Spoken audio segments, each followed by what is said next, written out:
You know, the real trick to this stuff, Brian, is just being comfortable with your equipment. I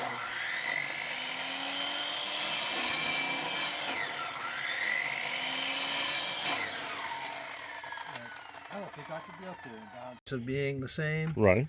But she, like, the top of her cabinet doors are rounded, and she doesn't want it rounded. She wants it square.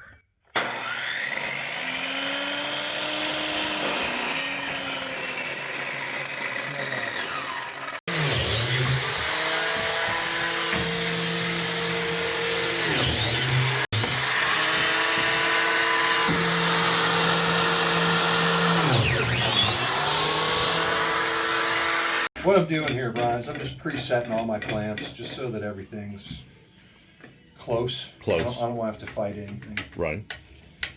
Once we start rolling here. Do you ever use WD-40 on things like this to keep them nice and loose, or? No, the whole idea of this is a cam with teeth on it.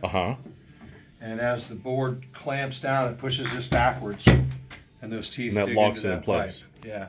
So having it lubricated would make it harder. And another thing is when you're working with wood like this that's completely unfinished, any oil that you get on there is going to seep in. And you would have to sand and sand and sand and sand and sand all that out, which would create a divot. So it's better to not have your stuff oiled up in this area. In the woodworking area, this kind of fine stuff. Now, if I was going to be doing an oil finish on it, I wouldn't even care. What type of clamps are these? These are bar clamps. Bar clamps. And they're a little unethical. This is something that I do, and I've passed this on to a couple of fellow woodworkers who have now chimed in and done the same thing, is normally a bar clamp only has this on the whole clamp like these do. Okay. But since these bars are threaded on both ends, and I don't really do anything that big, it made more sense to me to do them up double. That way I can actually glue both of these doors up at the same time. Okay. There'd be one door clamped up here and one door clamped up here. Why is it unethical? Huh? Why is it unethical? I shouldn't say unethical. Unethical is the wrong word. Unorthodox. Good word. Unorthodox. Unethical, I was thinking. No, there's nothing unethical about it. Who are it. you cheating on this? No, I'm not cheating anybody. Other woodworkers would laugh at me for doing the biscuit joints here. They'd be like, what the fuck, man? That has to be a mortise. You can't do that without that being a mortise joint.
All the glue that I'm dripping all over everything, I'm going to wipe up.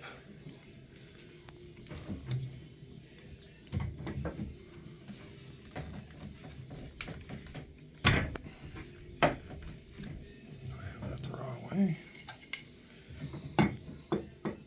Nope.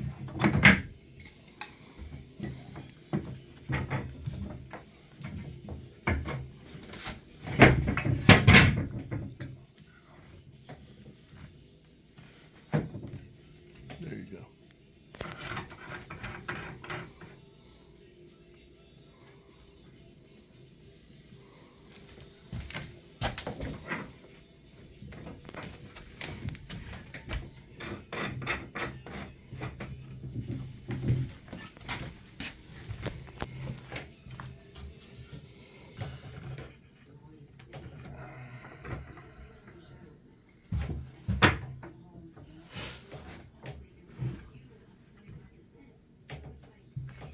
But it is all about the content, Brian. In today's world is very content related. It's a different world than it used to be. That is for sure. everybody wants to be entertained, and it's on a different level now than it used to be. Can you hand me that handle?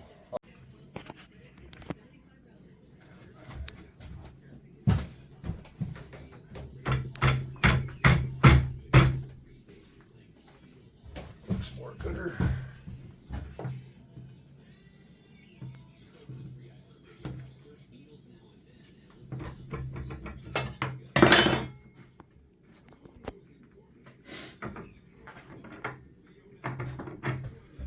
All right, so after these dry, the next step is going to be to route out for the glass. I wondered how you're going to do that. And I'm going to have to clean up and route the face.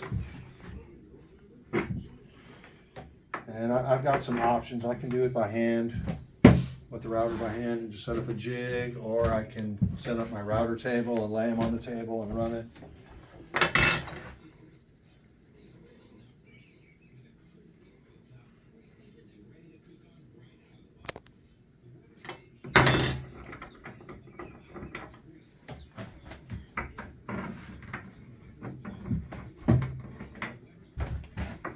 Just a little out of square.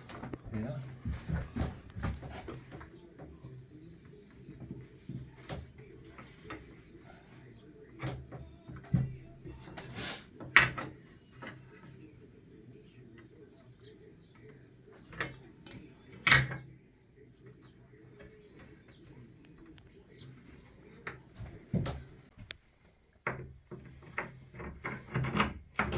I'd say in this heat, it probably set up pretty quick.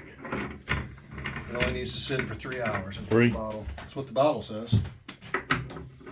And you don't want to over clamp shit. What happens is if you over tighten the clamps, the fibers of the wood get crushed and it starts breaking down. Nice. Now I won't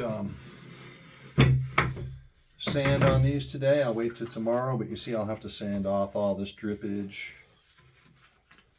So those black bits are some of the drip? That's glue that got onto the board, onto this, and picked up the black paint. Ah.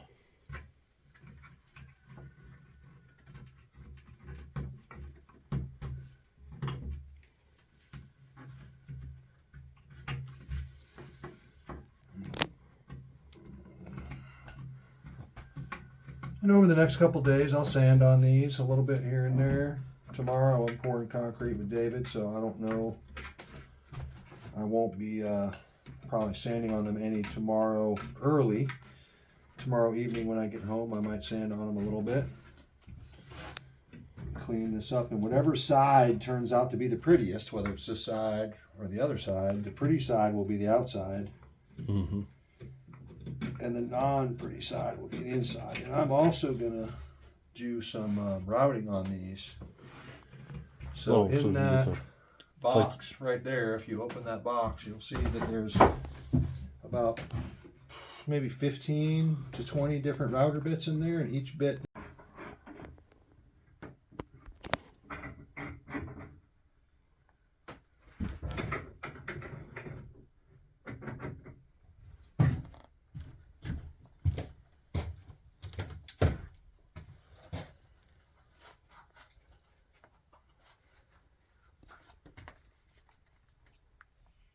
fast. And to you, is that just is that a subjective thing? Are you looking for flaws? Yeah. So I'm going to route out a lot of this inside edge is going to get routed out. That outside edge is going to get routed out. This inside edge is going to get routed out for the glass. And that all depends on what side I make which. So I'm looking at the two of these. And I'm looking at my intersections here to see which ones are a better looking, cleaner looking joint. Right. Which ones are going to require less or more sanding laterally between the two pieces. You know, I know that some of that black's going to be a little tough to get off. That's why I scraped a lot of it off with my pocket knife before I started. Right. There's going to be glue here where the stupid sticker is that they put on here. It's going to be a bummer to sand all that off because it clogs up the paper, and then the sawdust sticks, and then it doesn't sand as aggressively. And I don't know why they do that. You would think that over the years of listening to the builders say, "Would you guys please stop sticking the stupid stickers on everything?" Well, and the But thing they is, want me this to is buy wood more that you're going to make something fine out of it, and putting a sticker on it just makes it. It Harder. creates more work for me. Yeah. You know, on a 2x4, that's one thing, but on a fine piece of wood that you know you're going to use for detail work. Now this black is from the black on my pipe clamps. You know, the glue. Right. That's where the pipe clamp was, and the glue, and it'll mostly sand out.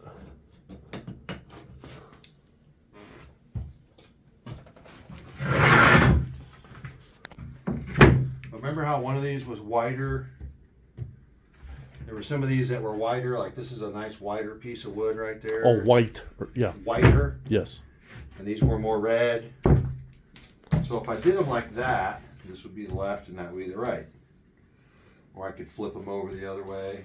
Yeah, kind of keeps the white in the center and the red on the outside. Yeah, which I want that contrast. That's why I did it that way. I put one on one and one on the other. Right.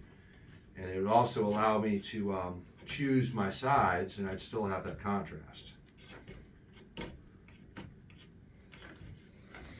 So you're going to start off with some 80, Yeah. and you bought these pads at the same place? Same place, yeah. They're Gator. Is the brand. Uh-huh. You can buy this Gator paper anywhere. They have it at every hardware store, Walmart. You don't have to buy this at the hardware store. You can get this stuff anywhere. It just Velcros on there. I try to make sure I get my holes kind of lined up because that's how this thing breathes. And if you don't line up the holes, it's not going to breathe as good. But you don't have to like kill yourself trying to get them perfect.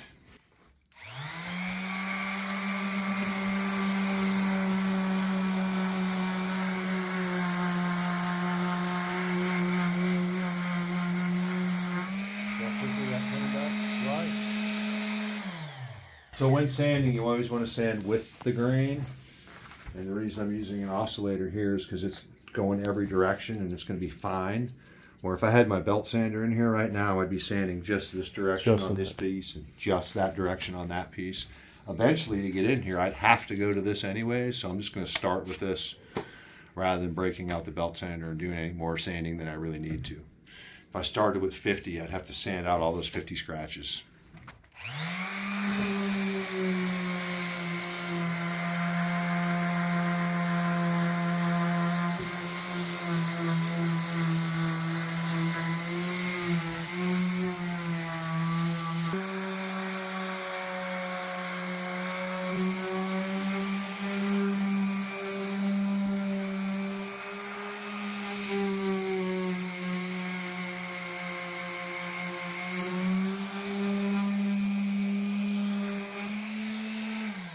That's good enough roughing to go and proceed. I'm looking at the side. This would be acceptable to make the front. It's nice enough. This side is definitely nice enough to make the front. Although this little gap right here is a little big. I'd say the saw cut wasn't perfectly 100% true.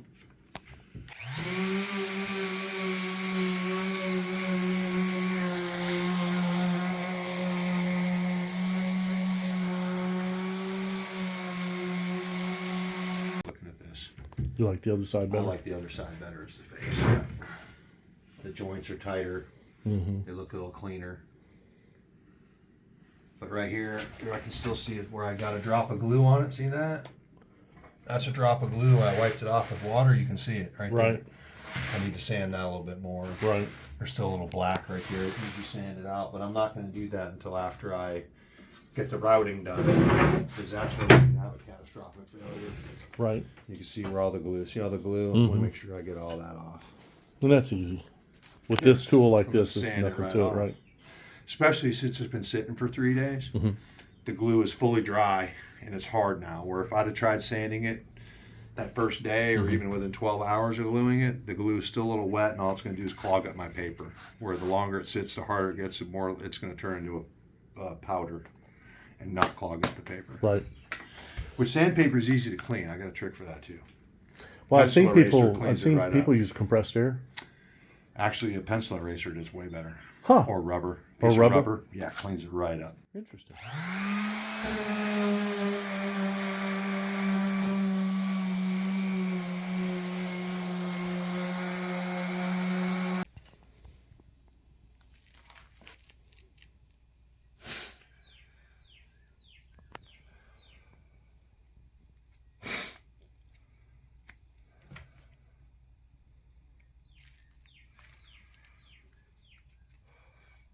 Want to be careful when handling these. Mm-hmm.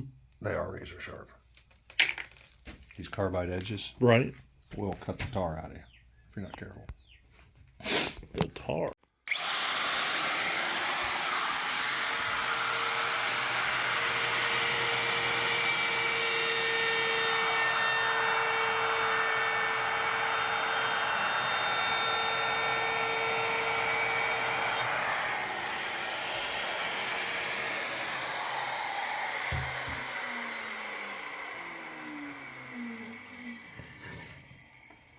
Oh yeah.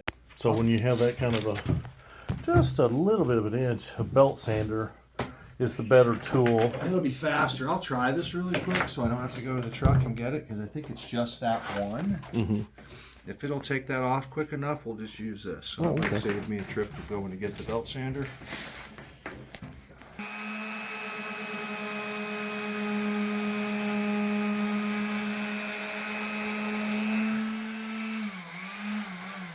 If it was more, when I do the inside, and I'll relocate these clamps. I'll do most of the outside, and I'll relocate them.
A bearing.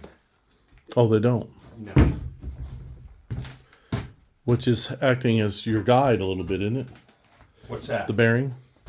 The bearing is the guide on this. So Yeah. this bearing is sitting still. Mm. The bit's turning. Mm. The bearing's riding on the wood and not spinning. If it did, like these bearingless bits right here, this is bearingless. This edge rides on the wood, but it's Right. spinning at router speed. Right. So if you don't go fast enough, you'll get a burn. Mm-hmm. And you don't see a burn anywhere because I was using a bearing.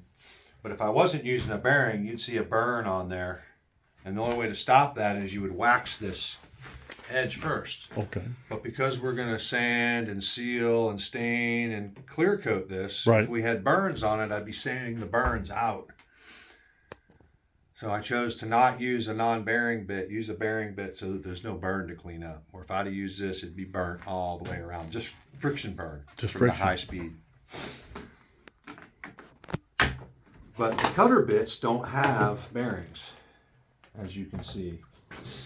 The straight cuts. You know, this is an edger. This is for cutting off. So like if I had another piece of like mica laminated on this and it was sticking over, the bearing would ride on the wood, and the cutter edge is the same as the bearing, and it would cut that mica off straight on the clean edge. So that would be a cutter, like it shows cutting that overhang right there. Where we're going to try to use something like this, although we're not cutting a groove per se like that. We're cutting a notch for the glass to receive the glass. Right.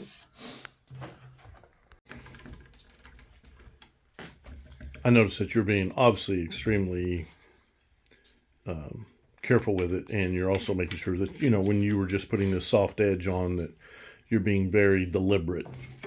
And if somebody were to misuse it, like what are some ways people have misused these? How's it, could it be dangerous? Yes, absolutely. Most of the time by being complacent. You'll do your cut, you'll set yourself up, you'll have your rip fence up, and you'll be doing everything right, and then you'll stop for a second to rest, and you'll mishandle the tool that'll be running, and you stick your hand right in it, and there's no forgiveness with that.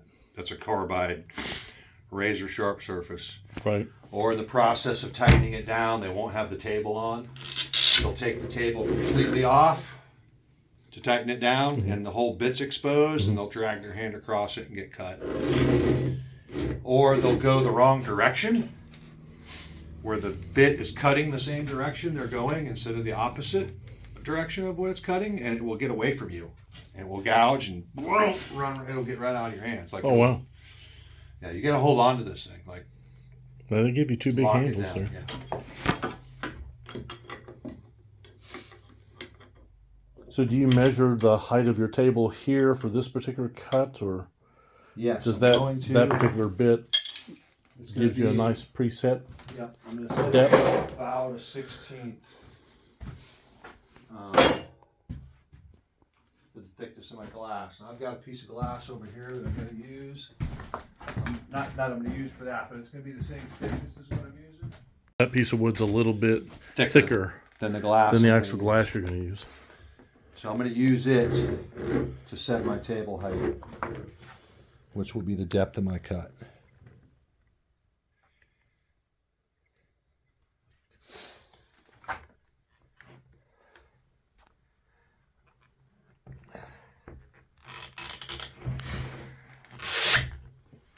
Another mistake I've seen people make safety-wise is they're working on their tool, they're putting in their bits, and they got the wrenches on, and they're doing all that, and they haven't unplugged the tool.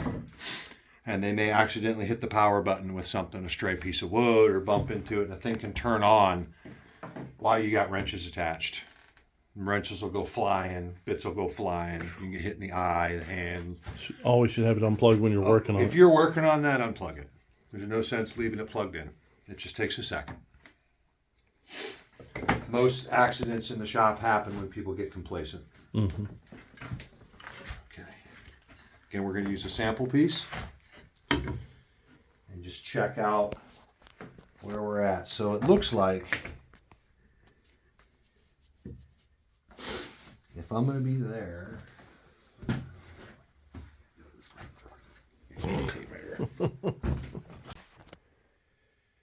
to the edge of the table is 4 inches. So I'm going to have to set up a jig.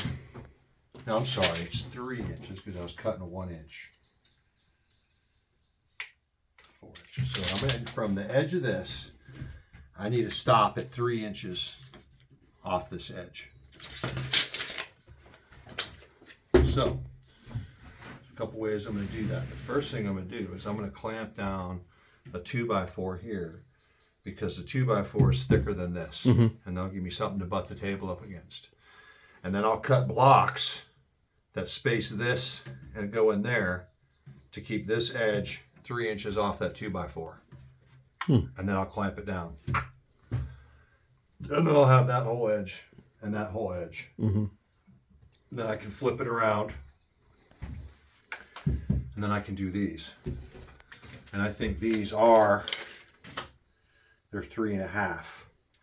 So I'll have to clamp something down to this on this edge. Both sides of this one and the bottom of that one.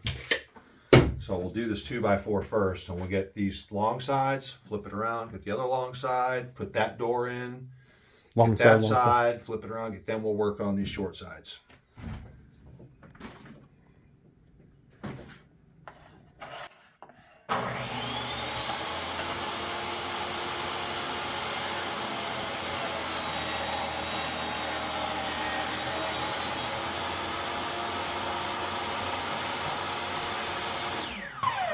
Best push stick setup I've ever seen on a saw ever.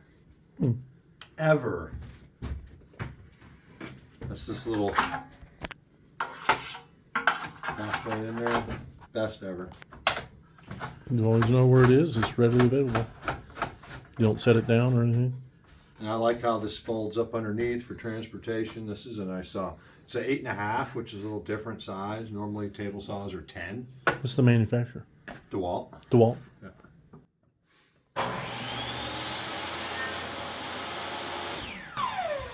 I like the on-off button. I like a lot about the saw. I'm still getting used to 8.25. It doesn't come as deep as a 10. Still pretty good. Yeah, that's a little bit better. Oh yeah, I'm liking that. And you're using this style of clamp versus the other ones? Well, I'm already using those two grippy clamps there. Oh, I have that's right, more you grippy already. clamps, but I don't know where. I mean, they're not right here. Right. They're somewhere. That's why. You're already using them on the 2x4. Clamps isn't something I have a shortage of. It's just that particular style I only had 4 of. Yeah. When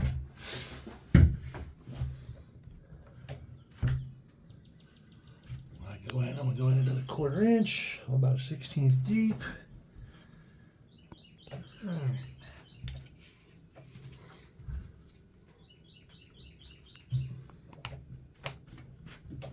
Helps if you plug it in. It does. Safety first.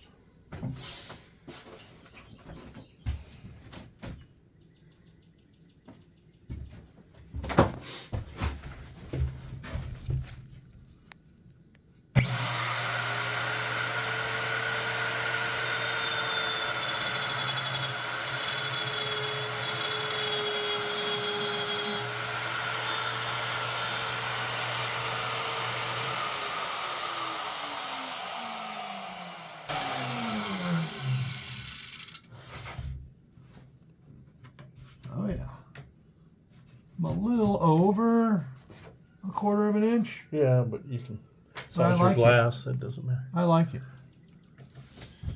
I'm actually going to start down on this end and go that way.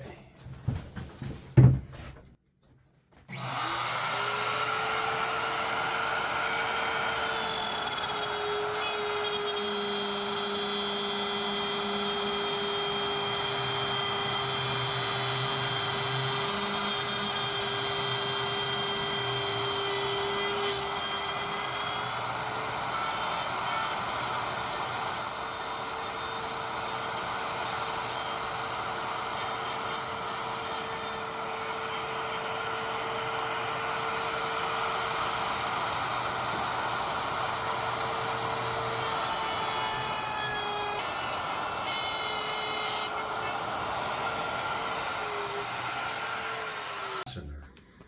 And if it's wavy against this perfectly straight line, it's going to look like someone just went in there and butchered it up. Right. This is going to look like someone actually had a plan. Definitely. With the jig, like you said, you get the consistency that you Yes. need.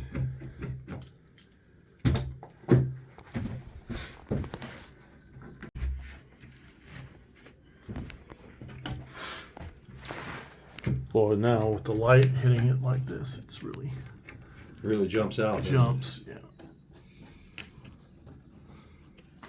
So, like I said, it's not that you couldn't freehand this, but in reality, for when you're making finely crafted furniture, or in this case, a cabinet, the jig doesn't take that long to put into place. It's just a couple boards, man. It's Right. nothing. Some clamps. And Yeah.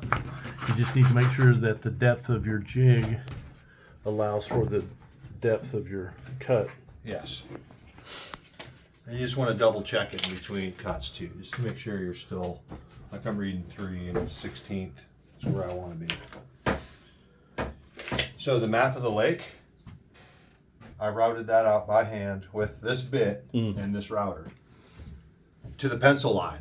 Right. Did all around, got the pencil line all the way around, then did everything in between, kind of. But looking at it, watching it, going slow. Yeah. If you notice when I shut this off, when it's running, I'm holding it while it's winding down. I don't pick it up off the table till it's done, because we have a sharp carbide bit spinning at 10,000 RPMs right there. Right.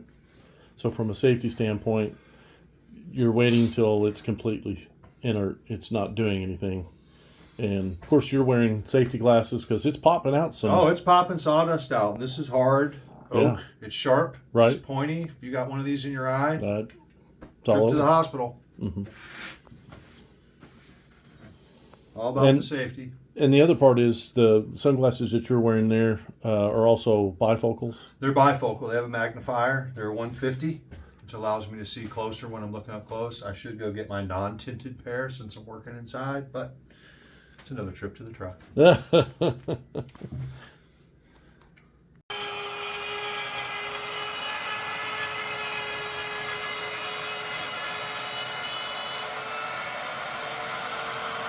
People might be wondering is why I'm going one direction and then turning and coming back the other way. And you're always thinking, well, you should always run your router one direction, the opposite of the rotation of the bit. And that is true in most cases. But since this is red oak and it's hard and it's brittle, I'm trying to get my edge so I don't get tear out that you would see in between the glass and the wood. If it tore out, you'd see the tear out unless I sand it all off. So to avoid getting tear out, I'm running down the same direction the blade is spinning so that it's pulling into the wood, going this direction to avoid tear out. And I'm just cleaning up that edge just enough to when I turn and come back going against the direction, which is where I would cause the tear out, it's not going to cause any tear out on this edge.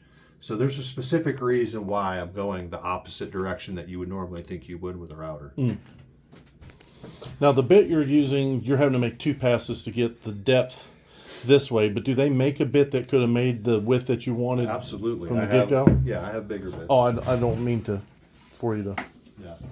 They come in, this is a quarter, they come in half, they come in 3/4. Right. It's all depending on the size. The bigger the bit, the more torque it takes to run the router. I'm just using a smaller bit just to ease. And I'm taking little bites because I don't want to remake these if I don't have to. Right. You're being careful to make sure that you don't damage the wood in a way that's irreparable. Exactly. 'Cause Using a larger bit, you might take a chance doing that. I might get a big, I'd be doing it in one pass and then I'd be more susceptible to get tear out. I see. Which I don't have an example to tear out to show you because I haven't made any yet. But I think before the day's over, we're going to intentionally cause some tear out Oh, okay. so that you can see exactly what I'm What talking that is. about. Yeah.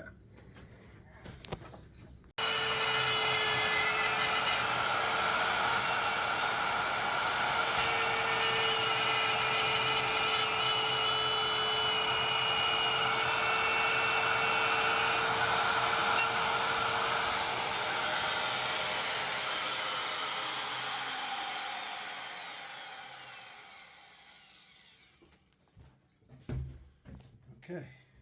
So this is looking at what now? This would be tear out. This is tear out when I'm making my second pass and I'm going back the direction that you normally would go with the router that causes tear That's really out. jagged too. It's So, ripping this big splinter off right. and chucking it out. But because I already made one clean pass down that edge, you're not seeing the tear out. But I will, before we're done, I will show you exactly what tear out is and why you don't want it, because it's will affect your finish. Half would almost fit. 13 and a half will be snug. 13 3/8 wide will be perfect. So when we go to get our glass, we would say 13 3/8. 13 3/8 wide, or whatever that height's going to be. Right.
So I didn't make it quite into that corner all the way because I still have that.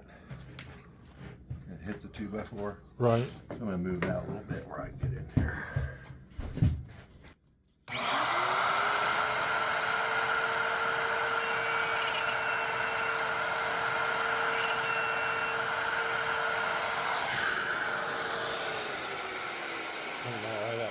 It's nice. Opposite corner looks really good too. Darn tootin' rootin' tootin' skippy. Out. And it's gonna pull it out. Or if you're going the opposite direction this way, the cutting tooth is going this way. Right? Well, if you're going too deep going that way, it's gonna pull a big chunk out. So by going this way, well, it's going like that. I'm just making sure that I get this edge clean, because if it tears out, I'm not worried about these chips. I'm worried about it tearing out this corner. Right. Because when my glass lays in there, I want it to be a clean cut. And if there's tear out, you're going to see the tear out up against the glass. And the only way to get rid of it is to sand it out or something. So the more I can do to not screw this up. I was wondering why you made these in the first place, these little dog ears. And it's because you knew once you got to this point that your jig was going to get in the way, and you were hoping to get it far enough already in there that that I wouldn't matter. You wouldn't have to do that. I'm thinking ahead. And that's the part that I think a lot of us don't do, is we're not thinking that far ahead. Partly because if it's a new project, you've never done it before, so you're anticipating because you've done this before. Yes. I've been using a router since I was probably, I'd say the first time I used a router, I was probably 9 or 10. The first time my dad let me actually use one. It's a pretty dangerous tool, man. I mean, you can really hurt yourself. And he was big on letting us use stuff in the shop as we were growing up. I wasn't allowed to use the table saw until I was probably 10. And if he saw me using it without the push stick, that would have been the last time I'd have been using it. But I've seen him use it without the push stick and cut his thumb pretty bad. It's definitely, I think most accidents happen in the shop because we get complacent. Right. We forget that we're just a bag of meat. We're using razor sharp carbide implements. Bag of meat has no chance against carbide. No chance at all. And it's, carbide that's moving at about 10,000 RPMs. Right. Last I checked, skin just doesn't care. It just doesn't care. If it's going that fast, it's going right through. Even if it's a piece of straw. it's not much you can do. They make a new safety for table saws now. I forget the exact name of it. But as soon as it senses the electrical current in your body, the blade, it sends a stalker stick. You mount this piece underneath. And it's on this electrical sensor that grounds to the blade. And as soon as it senses the electrical charge in our body getting even remotely close to the blade, it jams this stopper in there, totally destroys the blade. Wow. Stops the saw, destroys the mechanism, because it jams it in there while it's going full speed, and it stops it, and you will not get cut. They actually demonstrate it with a hot dog. A guy takes a hot dog and sticks it right into the running table saw, and just before the hot dog hits it, the blade stops, and it does not get cut. But it destroys the blade, it destroys the mechanism. You got to replace the mechanism, you got to replace the blade. So even though there is a safety to avoid the catastrophe from happening, if we just focus on being safe, we don't need that stuff. You don't have to destroy your equipment. You don't have to destroy your equipment. Just be careful. Don't be reckless. My reckless sidekick. He knows who I'm talking to.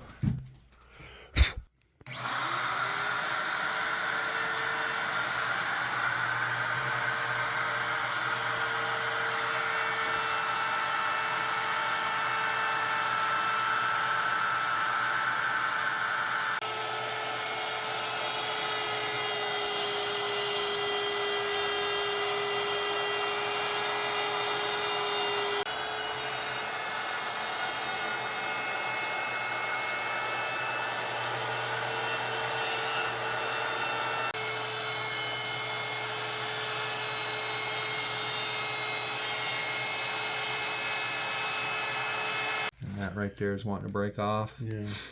That is tear out. And what I'm going to try to do is sand against that and try to get just a little bit of glue in there. Because if I don't, what will happen is when we put the glass in there, you will see that jagged edge against the glass. Clean that up a little bit right now.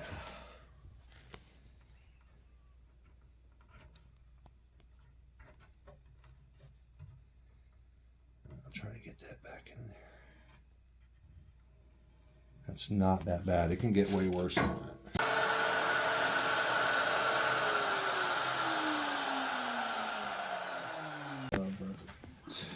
It said make love to rubber bands. So you said I love the glue.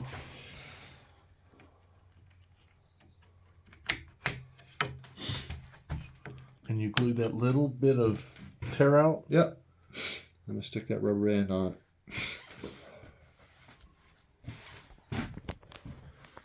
So we're going back to sanding because at this point we've got everything routed, and you've got the part that could have damaged the project out of the way. Yeah. So at this point we're finishing it.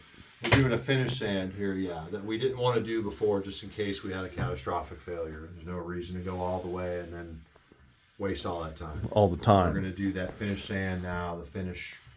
And this is still 80, and you're just knocking off rough edges and Knocking off any rough rough edges. edges that the So routing this orange caused. crayon mark. Yeah. It's from the factory, from the warehouse. We're going to knock that off. Any fuzzy spots, any router burn, we're going to just get it all cleaned up.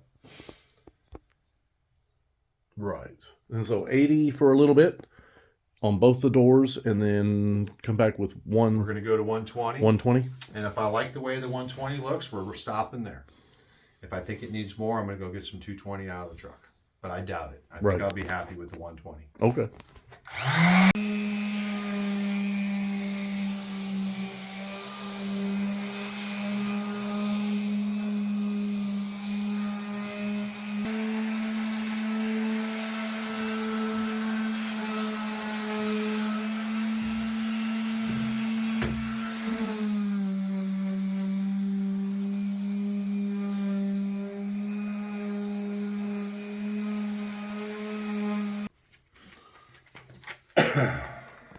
So now you're opening up the 120. Yep.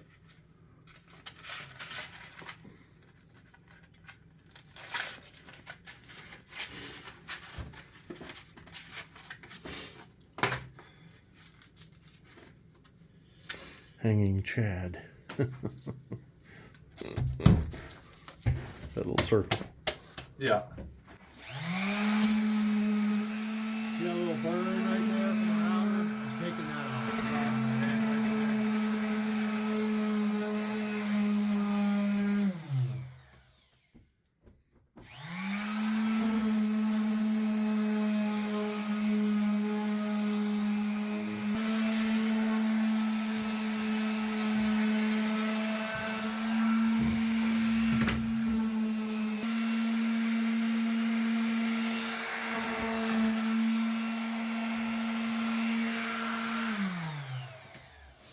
All right, now I'm going to address these inside corners here. If you look, right there, that inside corner is a little fuzzy. This inside corner here is a little fuzzy. See the little tear right there? Right. I'm just going to get some fine paper, fold it up. Just get right in that corner and just clean that up just a tiny little bit.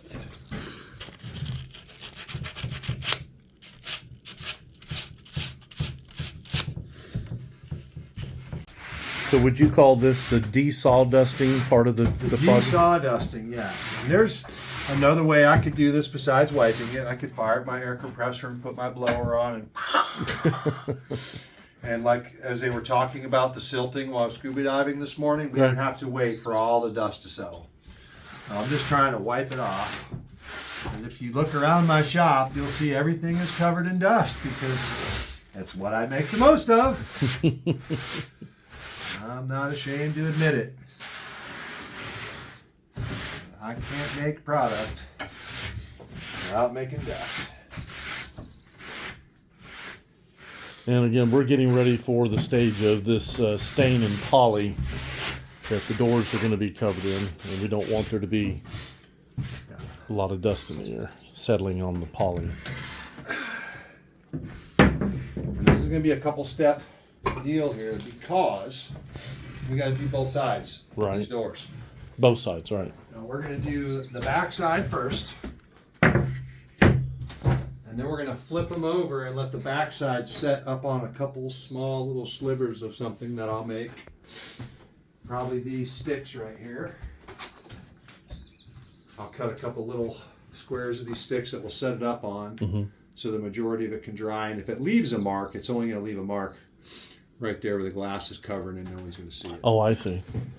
So these will actually go on the routed edge. Those will go on the routed edge, yeah. I don't think I have any 50-cent brushes. I think I used them up on the wine cabinet itself. And I think what I have is some rather expensive, good quality brushes, and we're just going to trash one of them. And we're not going to use the biggest one, but we're not going to use the smallest one either. The back side, we're going to be a little bit faster and dirtier with because it's the inside. You're never really going to see it unless the doors are open. The other side, we're going to take a little bit more care and time with because it's not what everyone's going to be looking at. So you're going to be applying this with a brush, Yes, sir. but a lot of people will use a rag. So why aren't we using a rag? Okay. Applying stain with a rag is normal for applying stain. As long as it's just stain. And if this was just stain, I would be applying with a rag because it is the best way to apply the stain evenly, and you can really rub it out and get it spread around. This is not just stain. This is stain and poly mixed. You cannot apply poly with a rag because you'll leave rag marks and cotton dust balls and all that. So, because it's a poly stain mix, we have to use a brush. So we'll be using a brush. These are not... Normally you just get throwaways for this sort of thing. Yes, normally I would just get a throwaway. These are almost throwaways. They're a little bit nicer than a cheap throwaway. I think this is Ace brand. I think they label this as their better, not their best. But it's okay. Another thing we don't want to do is we want to mix this stain thoroughly, Yeah, but we don't want to shake it because that introduces air bubbles. because it has poly in it and it'll introduce a bunch of air bubbles. Now we're going to mix it with a stick. Aggressively, but not wisp it up. It's been sitting in the truck for a couple days since I did the wine cabinet and the been solids. warm. It's been warm and the solids have settled to the bottom. And I probably have just enough in here to hit these two doors, and that's probably it.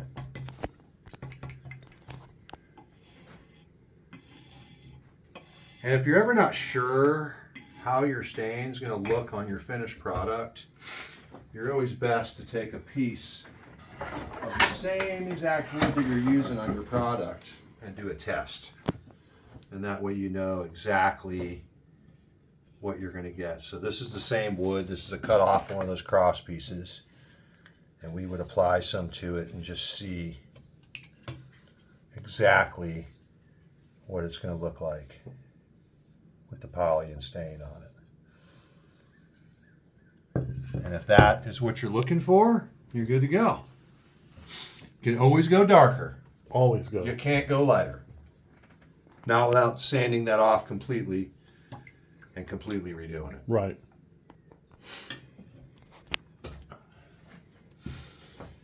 So we're going to apply this pretty liberally. We're not going to leave puddles. We're not going to leave big, gigantic wet spots. And we want to make sure we get it all. But because this is the back side, it's going to be inside the cabinet. We're not going to get too crazy with it because the other side, the side that everyone's going to see, is definitely going to be more important. Now, and with this kind of a blended product where it's stain and poly, is it like multiple coats or is it You meant to can. be just a single? You can. I'm going to do a single coat right now. And then we're going to close up the shop because we want it to dry and we don't want it to get covered in dust and dust all stuck in it to where I'm going to sand it all down again. Right. We're going to do this and close up the shop to keep the dust down, and we'll come back tomorrow or in 6 or 7 hours maybe later on this evening and see what it looks like. And if you see, it's darkening up. It's a little already bit. darkening, yeah. It's already darkening. I was about to say it seemed really, really light, but now when I it's- first put it on, but once that stain gets into that wood grain, it starts opening up these medullary rays. That's what these black lines are called, is the medullary rays. Once it gets in there and starts to open those up, they will darken up. That's why it's always best to go light. And if you're not sure, go light. If you have any doubts, go light. You can always make it darker. The only way that you could lighten this up now would be to sand forever. And I'm talking like sand until 2050. I don't want to go to 2050. I don't want to sand until 2050. No, I don't either. Making sure I'm not leaving any puddles. Because puddles will run when we flip this over, and we'll end up, you'll see the run. We don't want that.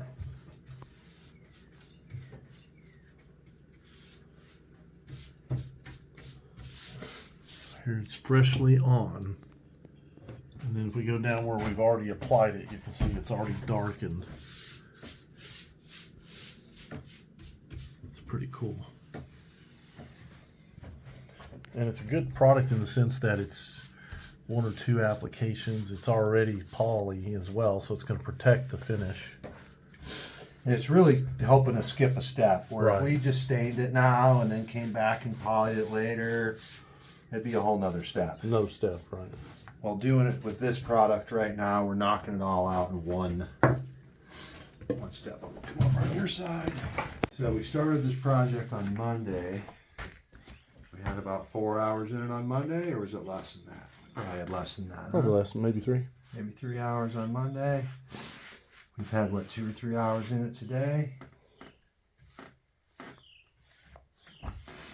We'll have a couple more hours in it, you know, getting the glass mounted and mounting these on the cabinet. So probably all in all, we'll have, you know, maybe total 8 hours in the doors from, you know, start to finish. Right. Finish being hung in place, hardware and stuff. That's not that bad for a couple custom set of doors. Glass, oak. Especially for a shop that's not set up as a cabinet shop. Right. I mean, you're just doing this with the tools and things that you have on hand, and you've got many of the right tools. But yeah, could you set up a cabinet shop and you've got literally the right tool with the right size and everything for just about anything? Sure. Yeah. But you're not a cabinet shop. I'm not a cabinet shop. I build cabinetry, just not what I do every day. Right. All right, I'm going to stop because it's already starting to gel up and dry. And I Right. don't know if I keep going. Yeah, you're just I'm making just brush going to add strokes. brush strokes. I got to see this brush hair right there. Uh-huh. Make sure you pull all those out and wipe them out. And this poly will, if you stop early enough before it gets too sticky, all those brush strokes will go away. Just go away. They will go away. Looks like I'm getting a lot of air bubbles. Just noticing a few over here. Yeah, I'm noticing some air bubbles.